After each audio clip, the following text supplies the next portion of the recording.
Hi, everybody.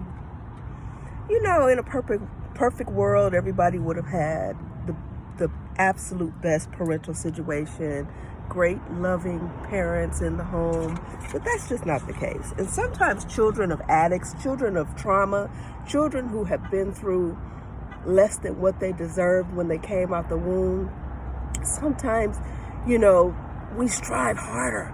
We never give up. We never give up because it's like we have to prove that we deserve to be loved by the world. So I understand all of the people out there that have been hurt and had to beg and plead for love because they didn't get it when they came out. I understand why you go so hard. I am one of them. But it's okay sometimes to finally rest and say, you know what? I'm okay. I'm enough. I'm enough. I don't have to prove to the world that I'm enough. I'm enough. I deserve to be loved for who I am. I deserve to be loved now.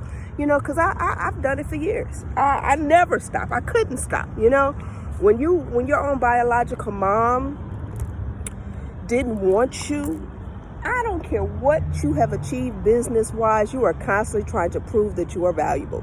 You are constantly trying to say, hey, I'm lovable. Love me. Be with me. People who have issues, who didn't have both parents, and they're yearning for the mother, they're yearning for their father, they find themselves even into their 40s and 50s and 60s still trying to prove that they're valuable. But you are valuable. You are amazing. No matter what past trauma you have been through, I want you to understand that, because that has been my story. You understand?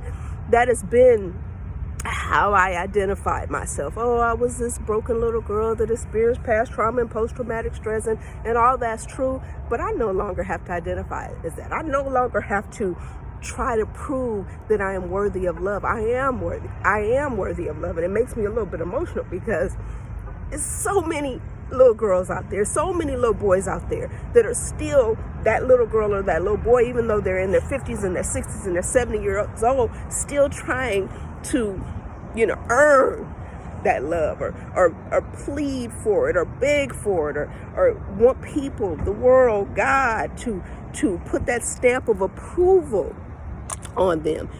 Baby, you are enough. You are enough just the way you are. God loved you from the time you came out your mother's womb, no matter what. And although not having perfect parents can cause us to hurt and cry and have so many needs, once you work through all that and you learn to love yourself, you have a story and a testimony that can help other people.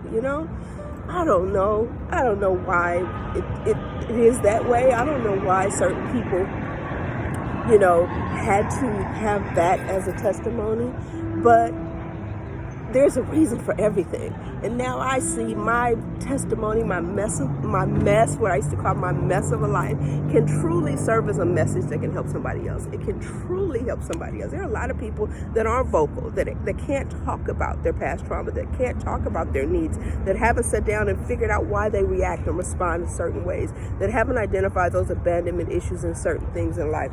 I urge you to do so, because it was the best thing. Once I started digging in and figuring out, why are you acting a fool? Why are you acting like that, Sabrina? What's wrong with you? Why? And started picking apart the remnants of past trauma, then I could start building myself back up as the whole person that God intended for me to be. I love you guys. I tell y'all all the time, I'm taking care of me, so I'm here getting my massage again this morning. The second half of my life will be the absolute best half of my life. I love you guys forever. Sabrina Fisher Reese, America's #1 transformational mindset coach.